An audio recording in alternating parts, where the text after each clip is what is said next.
আমরা তো রোজই এটা দেখি তাই না, ব্যবহারও করি, কিন্তু এর পেছনের রহস্যটা কি কখনো ভেবে দেখেছি?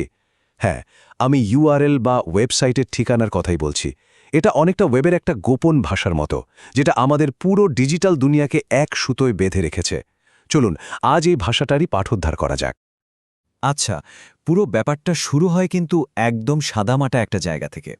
ধরুন, নাদিয়া নামের একজন একটা ওয়েব পেজে স্যাটেলাইট ইমেজ লেখা একটা লিঙ্কে ক্লিক করল। তার মাথায় কি চলছে? সে ভাবছে ওয়াহাকা অঞ্চলের একটা স্যাটেলাইট ছবি দেখতে পাবে। এই অভিজ্ঞতাটা তো আমাদের সবারই কমবেশি আছে, তাই না? কিন্তু কম্পিউটার কি শুধু ওই দুটো শব্দ দেখে? না, ও দেখে একটা নির্দেশ, একটা HTML কোড, যেখানে পরিষ্কার বলা আছে ওই স্যাটেলাইট ইমেজ লেখাটার পেছনে আসলে কোন ঠিকানাটা লুকিয়ে আছে। এই যে আমরা যা দেখছি আর কম্পিউটার যা পড়ছে, এর মধ্যেই লুকিয়ে আছে আসল রহস্যটা। আর এটাই আমাদের আজকের আলোচনার কেন্দ্রবিন্দু। তো এই পুরো যাত্রায় আমরা কয়েকটা ধাপে এগোবো। আমরা দেখব একটা সাধারণ ক্লিকের পর আসলে কি ঘটে, একটা ওয়েব ঠিকানাকে ব্যবচ্ছেদ করে এর ভেতরের অংশগুলো চিনব, সার্ভারের সাথে কথা বলার জন্য যে কোয়েরির ভাষা লাগে সেটাও শিখব, আর সবশেষে বুঝব কেন এই ছোট ছোট বিষয়গুলো পুরো ওয়েবের জন্য এত গুরুত্বপূর্ণ। তো প্রথম ধাপ, একটা ক্লিকের পরের যাত্রা, মানে একটা সাধারণ অ্যাকশন থেকে সার্ভারের প্রতিক্রিয়া পর্যন্ত ঠিক কী ঘটে। যখনই কোনো লিঙ্কে ক্লিক করা হয়, ব্রাউজার সাথে সাথে ওই ঠিকানাটা ব্যবহার করে, আর তারপর সার্ভার থেকে তথ্য আনার কাজটা শুরু করে দেয়। এই পুরো প্রক্রিয়ার মূলে কিন্তু একটা জিনিস আছে, সেটা হলো URI, মানে ইউনিফর্ম রিসোর্স আইডেন্টিফায়ার। সহজ করে বললে এটা হলো যে কোনো কিছুকে চেনার একটা সার্বজনীন ব্যবস্থা। সেটা একটা ওয়েব পেজ হতে পারে, আবার কোনো মানুষ বা একটা বইয়ের মতো বাস্তব কোনো জিনিসও হতে পারে। সব কিছুর জন্যই একটা ইউনিক পরিচয়। আচ্ছা, এবার চলুন একটা ওয়েব ঠিকানাকে ব্যবচ্ছেদ করা যাক। একটা ইউআরএলকে খুব সহজে একটা পোস্টাল অ্যাড্রেসের সাথে তুলনা করা যায়, মানে এমন একটা ঠিকানা যা আপনার অনুরোধটাকে একেবারে ঠিকঠাক জায়গায় পৌঁছে দেবে। আমাদের উদাহরণ হিসেবে এই ঠিকানাটাকেই নেওয়া যাক, https://example.com/setophase/oaxaca। এর প্রত্যেকটা অংশেরই কিন্তু একটা নির্দিষ্ট মানে আছে। চলুন সেগুলোই এক এক করে দেখে নে। এখানে একটা খুব জরুরি বিষয় আমাদের বুঝতে হবে, আর সেটা হলো ইউআরএল আর ইউআরআই এর মধ্যে পার্থক্য।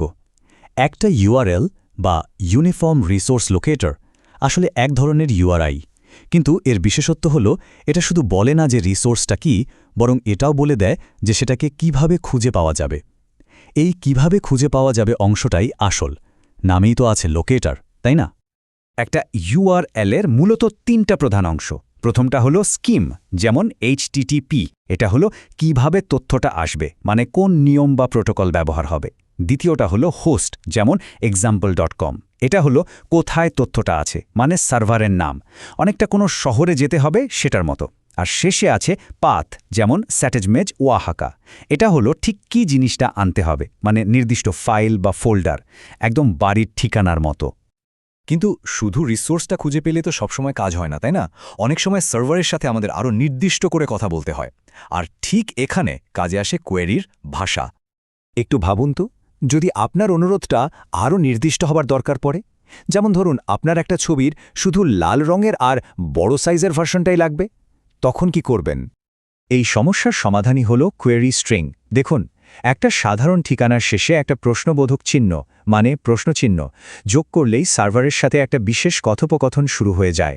আর যদি একাধিক আবদার থাকে, যেমন এখানে রং আর সাইজ, সেগুলোকে অ্যান্ড চিহ্ন দিয়ে জুড়ে দেওয়া হয়। টেকনিক্যাল ভাষায় বললে কোয়েরি স্ট্রিং হল নন হাইরার্কিক্যাল ডেটা। মানে কি? এর মানে হলো এখানে তথ্যের কোনো উঁচু নিচু স্তর বা ক্রম নেই। সবকিছু চলে জোড়ায় জোড়ায়, যাকে আমরা বলি কি ইকুয়ালস টু ভ্যালু পেয়ার। যেমন কালার হলো একটা কি, আর রেড হলো তার ভ্যালু। এখন মনে হতেই পারে, এই লুকানো ভাষার এত খুঁটিনাটি বিষয় জেনে কি হবে? ওয়েল, এগুলো আসলে খুবই গুরুত্বপূর্ণ, কারণ এই ছোট ছোট জিনিসগুলোই পুরো ওয়েবকে আরও দ্রুত আর পার্সোনালাইজড করে তোলে। এর একটা দারুণ উদাহরণ হল ক্যাশিং। দেখুন, সার্ভারগুলো কোয়েরি স্ট্রিং ব্যবহার করে একই রিসোর্সের বিভিন্ন ভার্সন জমিয়ে রাখতে পারে। যেমন main.html পেজটারই জার্মান, ইংরেজি আর স্প্যানিশ সংস্করণ আলাদা আলাদাভাবে ক্যাশ করা আছে। এর ফলে কি হচ্ছে? যখন একজন জার্মান ব্যবহারকারী সাইটটায় আসছেন, সার্ভারকে আর নতুন করে পেজটা বানাতে হচ্ছে না, ও সোজা ক্যাশ থেকে জার্মান ভার্সনটা দেখিয়ে দিচ্ছে। ফলাফল সময় বাঁচছে আর ওয়েবসাইট চোখের পলকে লোড হচ্ছে।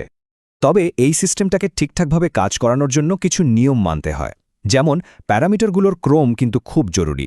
সার্ভারের কাছে colour equal to red and size equal to large আর size equal to large and colour equal to red কিন্তু দুটো আলাদা অনুরোধ।